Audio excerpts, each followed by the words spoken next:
The Grant family lived in a modest wooden house on the outskirts of a small town in Georgia. The creaking front porch was Isabella's favorite spot, where she could watch her father work in the yard, surrounded by tools, grease, and the metallic clang of machinery. Her father, William Grant, was a man of quiet strength. His hands were rough and calloused, but they were also capable of great precision. A bolt tightened here, a piston adjusted there. He often called his daughter over to hold a flashlight or pass him a wrench, and she was more than happy to help. "Bella, come here, girl," he said one warm summer evening as the sun dipped below the horizon. He was crouched over the engine of a rusted tractor, wiping sweat from his brow with the back of his hand. Isabella, who was barely 9 years old, scampered over, her braids bouncing with each step. "Yes, Daddy?" He handed her a small wrench. "See that bolt right there? Give it a turn. Not too tight now, just enough to hold it steady." She leaned in, her small hands gripping the wrench, and adjusted the bolt with care. When she finished, her father inspected her work and gave an approving nod. "Good job, Bella. You've got a knack for this," she grinned. "Think I can fix tractors like you one day?" William chuckled, wiping his hands on a rag. "If you can fix a machine, you can fix the world," he said, repeating the phrase that had become a mantra in their household. Isabella took those words to heart. Machines made sense to her. They followed rules, unlike the world outside her home, where rules often seemed to change depending on who you were. At school, she excelled in math, her favorite subject, but her teachers rarely acknowledged her talent. She was frequently passed over for advanced assignments, which were given to her white classmates instead. One day, Isabella's teacher, Mrs. Davenport, called her to the front of the class. Isabella's heart raced as she approached the blackboard. "Solve this," Mrs. Davenport said curtly, pointing to a complicated equation. The other students snickered, waiting for her to fail. Isabella picked up the chalk, her hands steady despite the pressure. Within moments, she had solved the equation and underlined the answer twice for emphasis. Mrs. Davenport's lips pressed into a thin line. "Lucky guess," she muttered. "Take your seat." Isabella obeyed, her head held high. She didn't need Mrs. Davenport's approval. She knew her worth. In Atlanta, Clara Jenkins' childhood was shaped by books, questions, and a relentless curiosity. Her parents, both educators, encouraged her to explore the world through learning. Clara's mother, Evelyn, often brought home stacks of books from the high school where she taught, while her father, Henry, would sit at the kitchen table with Clara, going over math problems. "Papa, why does the sun shine?" Clara asked one afternoon as they worked on a geometry puzzle. Henry adjusted his glasses and smiled. "Because it's a giant ball of gas burning millions of miles away. Want to know the science behind it?" Clara nodded eagerly, and Henry launched into an explanation of nuclear fusion, using simple terms that an 8-year-old could understand. By the end of it, Clara's eyes sparkled with excitement. "One day, I'm going to figure out how all this works," she declared. Evelyn, listening from the kitchen, chimed in. "You'll have to work twice as hard as everyone else, Clara. Remember, the world doesn't always treat girls like you the way it should." Clara didn't fully understand her mother's warning at the time, but it became painfully clear as she grew older. When she graduated from high school at the top of her class, she applied to the local university with high hopes. Her rejection letter arrived a week later. "We regret to inform you that our facilities are not equipped to accommodate colored students," it read. Clara was devastated, but her parents refused to let her give up. "Education doesn't stop because of a closed door," Evelyn said. "You'll find another way." And she did. Clara enrolled in night classes and worked as a teacher during the day, slowly earning her degree. But even with her qualifications, opportunities were scarce for women of color in fields like mathematics and engineering.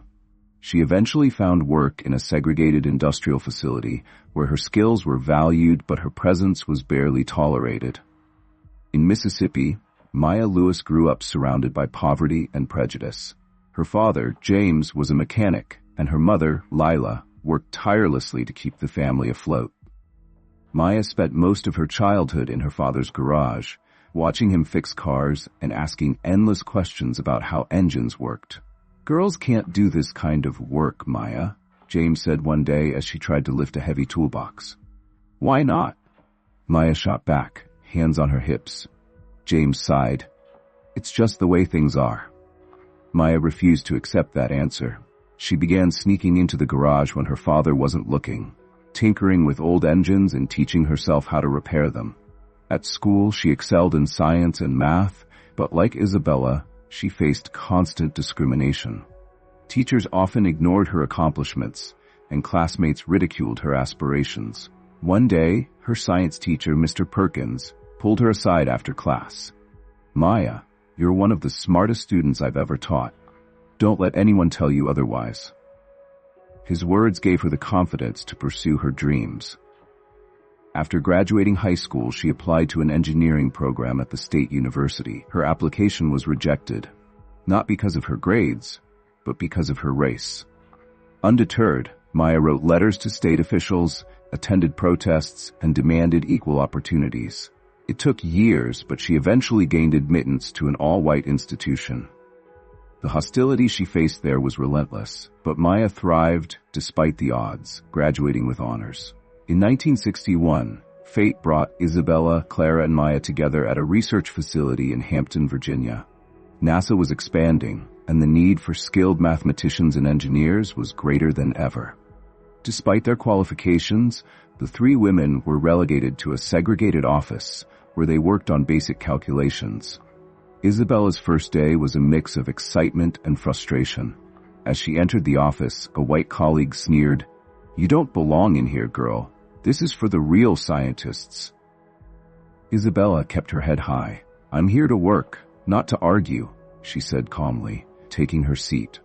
Clara noticed Isabella's quiet determination and approached her during lunch.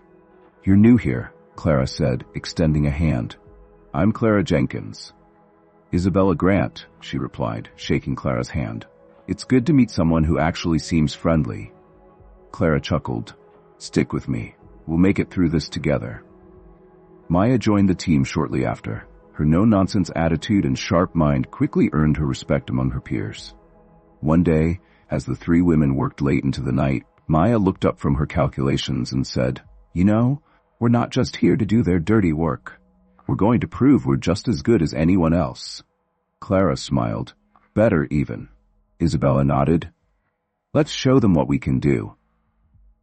Clara had been at the facility for a few years by the time Isabella arrived. She had risen through the ranks in the segregated office, becoming the head of the colored team. While she was technically in charge, the official recognition wasn't enough. The men running the facility never seemed to take her seriously, often dismissing her ideas outright or patronizing her during meetings. But Clara was undeterred. Her quiet confidence and persistence were her shields against the daily indignities she faced. She knew that the future of computing would not lie in calculations done by hand, and she began secretly teaching herself how to use IBM's new computer systems. Late one afternoon, Clara stood by the doorway of Isabella's workspace, watching her scribble furiously on a sheet of paper. The room was quiet except for the soft scratching of pencils and the faint hum of machinery in the background. Finally, Clara approached and placed a firm hand on Isabella's desk, causing her to look up. "You have something they want," Clara said, her voice steady and full of quiet authority. "Don't let them forget it." Isabella furrowed her brow in confusion. "What do you mean?" she asked, setting her pencil down. Clara leaned closer, lowering her voice. "I see you work in this room, day after day, and I know you can do more than these simple problems they're giving you. You're the best they've got. They just don't see it yet." Isabella blinked, surprised by the compliment. She opened her mouth to respond, but Clara continued before she could. "Don't let them limit you," Clara said firmly. "If you're going to be a part of this, really be a part of it, you need to learn the systems. Fast." The idea of computers was foreign to Isabella. She frowned, her mind racing. "Machines," she muttered. "I've always trusted the numbers, the equations, but machines, they're unpredictable." Clara let out a soft chuckle. "Unpredictable? No, they're just like people. They only do what they're told. And trust me, if you know how to tell them what to do, you'll be unstoppable. Isabella hesitated but nodded slowly. Clara had a way of inspiring her to push beyond her comfort zone, and deep down, Isabella knew she was right. The future of technology depended on machines, and in order to stay relevant, she would have to embrace that future. Meanwhile, Maya was grappling with her own set of challenges. After years of fighting tooth and nail to attend an engineering school, she had finally been given a chance, but her battle was far from over. From the moment she stepped into her first class, she was met with open hostility. One day, as Maya entered the lecture hall, a group of male students snickered loudly. "You should be cleaning, not building," one of them sneered, his voice dripping with contempt. Maya's jaw tightened, but she refused to let them see her falter. She took her seat, pulled out her notebook, and focused on the lecture with an intensity that left no room for distraction. Every assignment she tackled, every project she completed, was done with ferocity and precision. Slowly but surely, she began to earn grudging respect from some of her peers, though others continued to jeer. One evening, long after most of their colleagues had gone home, Clara and Maya sat together in the break room, sipping lukewarm coffee from mismatched mugs. The fluorescent lights above flickered slightly, casting uneven shadows on the walls. Clara had pulled out a manual for the IBM systems, its pages dog-eared and filled with her handwritten notes. "All right, let's go over this again," Clara said, flipping to a section on binary coding. "These machines don't think, they just follow instructions. If you can break down the problem into steps, they'll do the rest for you." Maya nodded, her brow furrowed in concentration. "But what if I make a mistake in the instructions?" she asked. Clara smiled knowingly. "Then you fix it. It's not about being perfect the first time. It's about understanding how the system works, so you can correct it when things go wrong." Maya leaned back in her chair, letting out a sigh. "It's just so much to learn, and it feels like no matter how hard I work, they'll always find a way to dismiss me." Clara's gaze softened. "It's about power, Maya," she said quietly. "They'll never hand it to you. You have to take it." Maya stared at her, the weight of Clara's words sinking in. She nodded slowly. "You're right. The system, it's rigged. But if I can get the right tools, you'll win," Clara finished. "And you won't just win for yourself. You'll win for all of us." The two women exchanged a look of mutual understanding, their resolve strengthening in the quiet of the break room. They knew the road ahead would not be easy, but they were prepared to face it together. By the summer of 1962, NASA was facing an unprecedented challenge. The organization was preparing for one of its most ambitious projects yet, the launch of astronaut John Glenn into orbit. But there was a critical problem. The trajectory calculations required for a safe re-entry were incredibly complex, and every attempt so far had produced errors. The team of engineers and scientists working on the mission felt the pressure mounting with every passing day. Failure was not an option. The entire nation was watching. In a cramped, windowless office, Katherine Johnson was summoned from her segregated workspace to assist with the calculations. As she stepped into the bustling room, filled with the sound of scribbling pencils and the hum of conversation, she felt the weight of history pressing on her shoulders. A blackboard stretched across the length of the room, covered in half-erased equations and frantic notes. Katherine took a deep breath, gripping the edges of her clipboard. This was her moment. Years of preparation, countless nights spent solving equations, and a lifetime of resilience had led her here. Miss Johnson, a senior engineer, greeted her curtly, barely looking up from his calculations. "We need your input on these trajectories. The re-entry angles have to be precise to the decimal point. If they're off even slightly..." He didn't finish, but the implication hung in the air. Katherine nodded, her voice steady. "Let me see what you have so far." She moved to the blackboard, studying the equations. Her mind worked rapidly, identifying errors and inconsistencies. One younger engineer scoffed under his breath. "She's just a calculator. What's she going to do that we haven't already tried?" Katherine paused, her chalk poised midair. Without turning, she replied evenly, "I'll tell you exactly what I'm going to do. Get it right." The room fell silent. Catherine's calm confidence commanded attention, and the team begrudgingly stepped back to let her work. As she filled the board with her calculations, the tension in the room began to ease. Slowly but surely, the numbers aligned. Catherine didn't just work, she transformed the chaos into clarity. In another part of the facility, Maya Lewis was immersed in her own crucial task. She had been brought in to refine a propulsion system design that could improve the spacecraft's reliability. It was an opportunity she had fought hard for, but it came with its challenges.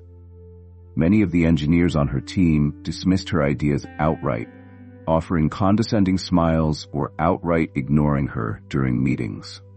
One afternoon, as Maya presented her latest design adjustments, a senior engineer interrupted. "We've been using this method for years. I don't see why we need to change it now." Maya met his gaze, refusing to back down. "With respect, sir, the data speaks for itself. This adjustment reduces the likelihood of propulsion failure by 15%. That's not just a number, that's lives." The room grew quiet as the team studied her data. Slowly, heads began to nod. One of the younger engineers leaned forward. "If we implement this, can we run a simulation by the end of the week?" "Yes," Maya replied, a hint of triumph in her voice. "And if it works, we'll have a more reliable system in place before the launch." Meanwhile, Clara Jenkins had been working tirelessly behind the scenes, overseeing the transition from manual calculations to the new IBM computers. The machines were intimidating to many, their flashing lights and complex punch cards a mystery to all but a few. Clara, however, had spent months mastering their intricacies, often staying late into the night to learn the programming language. One evening, as Clara led a training session for her team, one of the younger women hesitated. "Miss Jenkins," she began, her voice uncertain, "what if the computers replace us? What if there's no need for us anymore?" Clara set down the punch card she had been holding and looked at the group. "These machines are tools," she said firmly. "They'll only do what we tell them to do. If we learn how to control them, we're not just staying relevant, we're becoming indispensable." The group exchanged glances, their determination renewed. Clara's leadership had turned fear into purpose, and her team was ready to meet the challenge head-on. As the launch date approached, the three women found themselves crossing paths more frequently. One evening, they gathered in the cafeteria, their trays laden with coffee and half-eaten sandwiches. "How's the propulsion system coming along?" Clara asked, stirring her coffee. "Getting there," Maya replied with a tired smile. "The simulations are promising, we just need to finalize a few details." "And you, Catherine?" Clara turned to her. Catherine exhaled deeply. "The trajectories are almost done. Just a few more checks, and we'll have it. But the pressure..." She trailed off, shaking her head. Clara reached across the table, placing a reassuring hand on Catherine's. "We've got this. All of us. They might not believe in us now, but they will. Because failure isn't an option." The three women exchanged determined smiles, their bond growing stronger with each passing day. They knew the road ahead would be difficult, but they were ready to make history together. The pressure on Isabella was immense. As the lead mathematician for John Glenn's mission, she carried the heavy burden of calculating the astronaut's entire orbital trajectory. Each equation she wrote carried life and death consequences, and every potential mistake loomed large in her mind. The hours were grueling, the stakes higher than she'd ever imagined, and the toll was starting to show. Most nights, Isabella stayed in the office long after the other staff had gone home. The dim yellow light of the desk lamp cast long shadows over stacks of papers and chalk dust. Her hands were smudged with numbers and formulas, and her fingers ached from gripping the chalk. The blackboard in front of her was a chaotic tapestry of equations, some half erased, others boxed in frustration. One evening, as the clock ticked past midnight, Isabella was pacing back and forth in front of the blackboard. Her heels clicked softly against the linoleum floor as she muttered numbers under her breath. She stopped abruptly, staring at a particularly stubborn equation that refused to align. The weight of it all was suffocating. "Why can't I figure this out?" she whispered, the sound barely audible in the silent room. A gentle knock on the door interrupted her thoughts. She turned to see Clara standing in the doorway, holding 2 steaming mugs of coffee. Clara's presence was calm and steady, a quiet reassurance in the chaos. "Still stuck?" Clara asked, stepping inside and placing one of the mugs on the desk. Isabella let out a heavy sigh, running a hand through her hair. "I've been staring at this for hours. I know the numbers are right, but something's not adding up. It feels like I'm missing something obvious, but I just can't see it." Clara walked over to the blackboard, studying the equations without speaking. She sipped her coffee, her sharp eyes darting from one line to the next. Finally, she turned to Isabella with a small smile. "You're thinking too much," Clara said gently. "Sometimes the answer isn't in the equation itself. It's in the silence between the numbers. Trust your instincts, they haven't failed you yet." Isabella frowned, leaning against the desk. "Trust my instincts? This isn't a gut feeling, it's math. It's supposed to be logical, precise." Clara chuckled softly. "Math might be logical, but the people doing it are not. Sometimes you've got to step back and let your mind breathe. You've been pushing yourself too hard, Isabella. Take a moment." Isabella hesitated but then nodded. She set down her chalk and took a deep breath, stepping away from the blackboard. She closed her eyes, letting the quiet hum of the building fill her ears. For the first time that night, she allowed herself to stop thinking. After a few moments, she opened her eyes and looked at the equation again. Her mind felt clearer, the frantic noise replaced by a quiet focus. She picked up the chalk and began to rewrite the equation, slowly, deliberately. As she worked, something clicked. The solution had been right in front of her all along, hidden in a detail she'd overlooked. "Got it," she said, her voice tinged with relief. Clara's smile widened. "I knew you would. Sometimes, you just need a little perspective." Isabella turned to her friend, gratitude in her eyes. "Thank you, Clara, for everything. I don't know how I'd get through this without you." Clara shrugged, her tone light. "We're a team, Isabella. None of us gets through this alone." As Clara left the room, Isabella returned to her work with renewed determination. The night was still long, but for the first time in hours, she felt like she could breathe. She wasn't just solving equations. She was solving problems that would define history.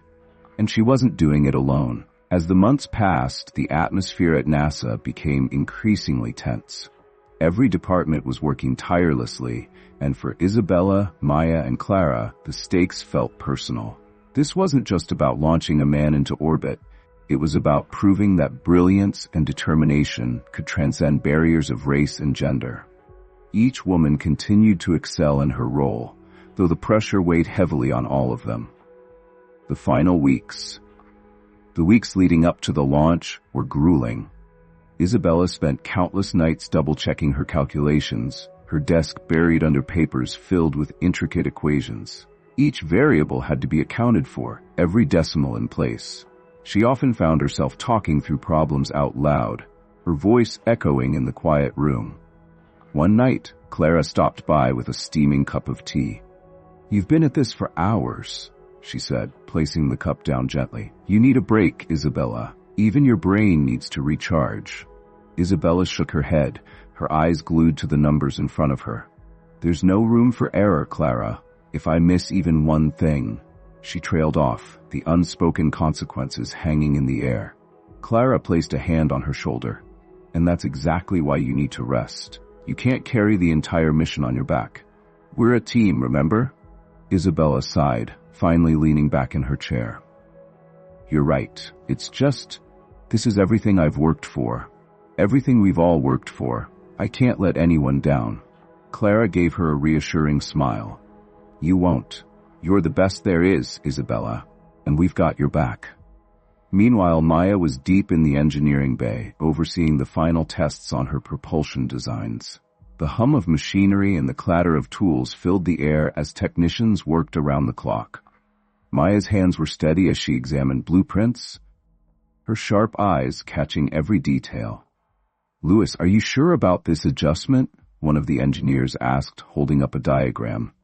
Maya nodded firmly. Trust me, it'll work. We've tested it a dozen times. The stability of the spacecraft depends on it. The engineer hesitated but then nodded. Got it.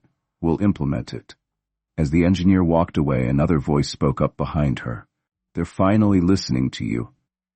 Maya turned to see Clara standing in the doorway, a small smile on her face. Maya smirked. Took them long enough. The morning of the launch. The day of the launch arrived with a mix of excitement and anxiety.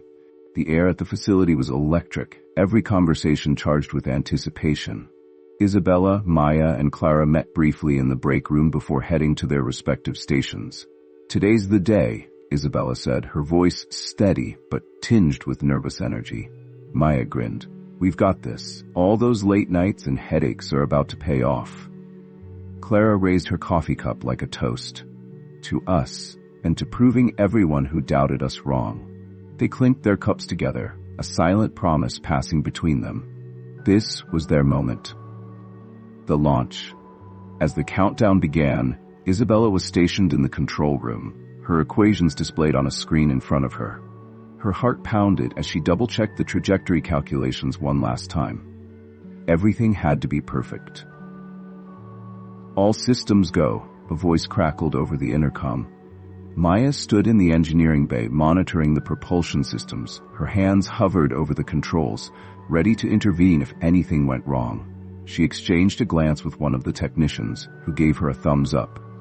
In another part of the facility, Clara sat at her station, her fingers flying across the keyboard.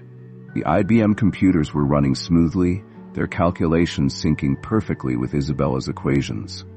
Clara's programming team watched in awe as the systems performed flawlessly under pressure.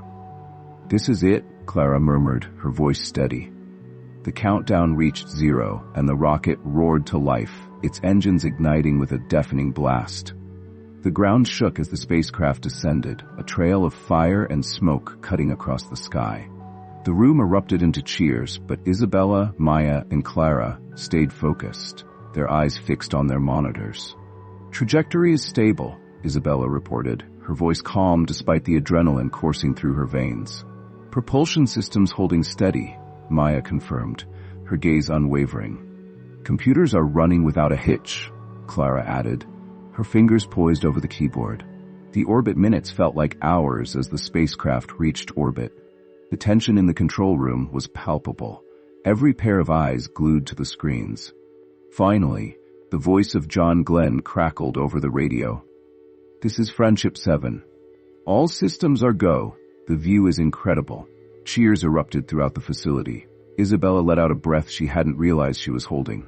Maya clenched her fists in triumph, and Clara allowed herself a small, satisfied smile. We did it, Isabella whispered, tears welling in her eyes. Clara placed a hand on her shoulder. No, you did it. All of you.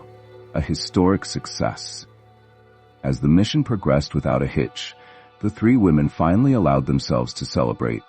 They had not only contributed to one of NASA's greatest achievements, but had also proven their worth in a field that had long tried to exclude them.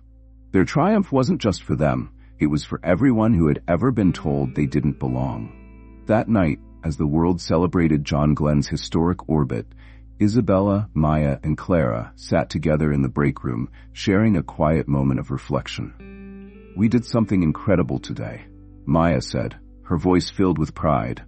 Isabella nodded, and this is just the beginning. Clara raised her cup in a toast, to the future, and to breaking every barrier they put in front of us. Their glasses clinked together, a symbol of their unbreakable bond and their shared victory. In the months that followed, the women's contributions remained largely unseen by the broader public. But within the walls of NASA, the winds of change were beginning to stir. Conversations shifted. Colleagues who once ignored their presence now approached them with respect, sometimes tinged with awe, recognizing the brilliance they had consistently displayed. Isabella found herself pulled into more high-level meetings. Though her voice was still met with occasional skepticism, she had earned a reputation for precision and reliability. One day, after presenting a series of equations that optimized a planned orbital trajectory, A senior engineer stopped her in the hallway. "Grant," he said, adjusting his tie nervously, "I just wanted to say, your calculations, they're, well, remarkable. I don't know how you do it." Isabella raised an eyebrow, a hint of a smile playing on her lips. "It's just math," she replied. "You'd be surprised what you can do when you let the numbers speak for themselves." Meanwhile, Clara's role as a pioneer in programming began to gain traction. Her quiet leadership and innovative teaching methods had equipped an entire team to navigate the complex new world of IBM computers. During a small ceremony recognizing advancements in computational systems, Clara was invited to speak. It was a modest gathering, but it was the first time she had been asked to address an audience in her career. "This isn't just about machines," Clara said, her voice steady but impassioned. "It's about the people who use them. It's about making sure that as technology moves forward, no one gets left behind." Her words struck a chord, and for the first time, she saw genuine acknowledgement in the eyes of her peers. Maya's journey also took a transformative turn. Her propulsion designs, once dismissed by skeptical engineers, were now being studied and refined for future missions. One evening, as she was packing up her desk, a younger engineer approached her, clutching a notebook filled with diagrams. "Ms. Lewis," he began hesitantly, "I was wondering if you'd look over my design. I've been trying to improve the fuel efficiency, but I can't seem to get it right." Maya's initial surprise gave way to a warm smile. "Of course," she said, gesturing for him to sit. They spent the next hour poring over his notes, and by the end, his design was significantly improved. "You're on the right track," Maya told him. "Just remember, innovation takes persistence. Don't be afraid to fail." As their contributions grew more widely recognized, the three women began to see the impact of their work ripple outward. Isabella was invited to speak at a local school, where she stood before a sea of eager young faces. "Math isn't just numbers on a page," she told them. "It's a way of understanding the universe, and it belongs to everyone, including you." Clara's efforts to integrate programming into the curriculum for new recruits led to a formal acknowledgement from NASA leadership. While the plaque she received was modest, the changes she implemented would shape the organization's future. For Maya, the recognition came in a different form. During a televised interview about the success of NASA's missions, one of the senior scientists took a moment to highlight her work. "Ms. Lewis's contributions to propulsion design have been indispensable," he said. "Her innovations have set a new standard in the field." Hearing her name spoken aloud in that context filled Maya with a quiet sense of pride. Eventually, the world began to take notice. Articles appeared in scientific journals, acknowledging the hidden figures behind NASA's success. Invitations to speak at conferences and universities trickled in. Though their names rarely made the front page, within the STEM community, their influence was undeniable. One evening, the three women gathered at a small diner near the facility. Over coffee and pie, they reflected on their journey. "Can you believe it?" Isabella said, shaking her head. "From a back room with chalkboards to this." "I can believe it," Clara said firmly, "because we earned it. Every single step of the way." Maya smiled, raising her coffee cup. "To the future," she said, "and to making sure it's brighter for those who come after us." Though their names were rarely mentioned in the headlines, their work had made history. And for them, that was enough.